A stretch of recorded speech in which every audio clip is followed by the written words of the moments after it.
আসসালামু আলাইকুম। আশা করি আপনারা ভালো আছেন। আমিও ভালো আছি আপনাদের দোয়া।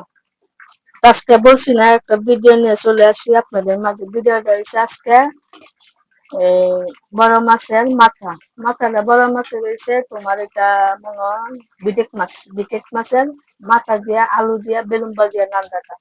অবশ্যই কি সিস্টেমে নানবো না অবশ্যই পুরো ভিডিওটা দেখতে থাকবেন, সাথে থাকবেন। ভালো লাগবে লাইক শেয়ার কমেন্ট সাবস্ক্রাইব করে দিবেন। নতুন ভিডিও আপনাদের মাঝে চলে যাবে। তাহলে চলেন আয়োজনটা করে নিই। কড়াইটা বসায় দিছি, তেলটা দিয়ে দিব।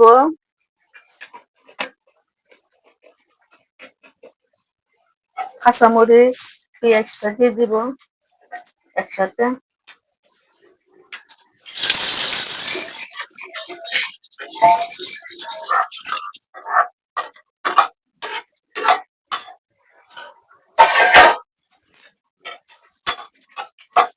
ভালো করে একটু লাড়াচাড়া একটু মজায় নিব।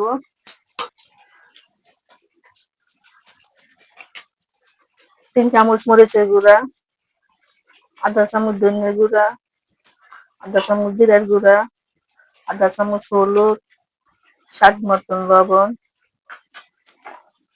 অল্প করে পানি দিয়ে দিব। মশলাটা কষিয়ে নিব। তো মশলাটা বাটে কষা নিছি। এই দেখেন মাছের মাথা আছে, আলু আছে, বেলুম্বা আছে। আলুটা আমি দিয়ে দিব। দিয়ে আলুটা আমি কিছুক্ষণ কষায় নিব।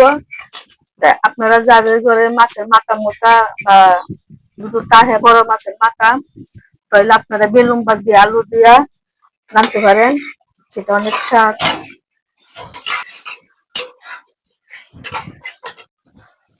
কিছুক্ষণ কষায় নিছি, আমি মাছটা দিয়ে দিব। মাছটা কষায় নিব।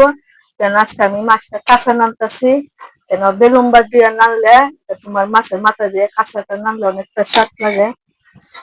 এগুলো আমি একটু কষায় নিব। অনেকটা কষায় নিছি, পানিটা দিয়ে দিব। দিয়ে সব কিছু একসাথে মিশিয়ে নিব।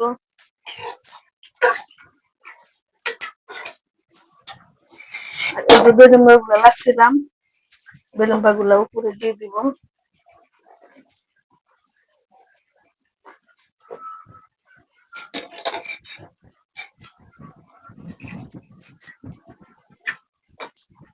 এখন ঢাকনাটা দিয়ে দিব।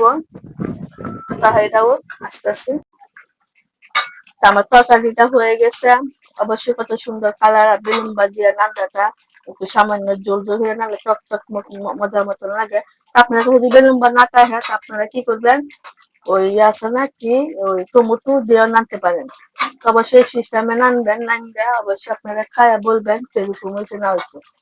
আর অবশ্যই ভিডিও ভালো হয়ে ভালো থাকবেন। আসসালামু আলাইকুম।